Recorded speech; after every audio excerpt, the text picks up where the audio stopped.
This first parable that's in the 18th chapter of Luke is the parable of the woman. The persistent woman is what it's called most of the time in commentaries. It's a very persistent woman. We've been looking at different pictures in the four Gospels of people that walked by faith and got an answer because Jesus said their faith was involved. It was the power of God, but it was their faith that tapped into the power of God. When Jesus walked by, they did something. We've been looking at all those different examples. And this is not an example, this is a parable. It's a story.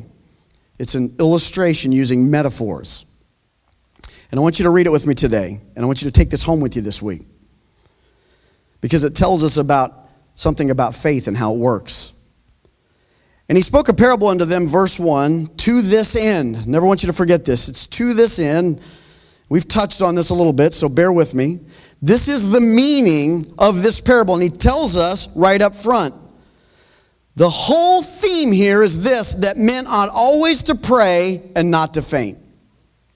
So everything about the persistent woman is about this. You got to stay in prayer. And if you stay in prayer in this way, you won't faint.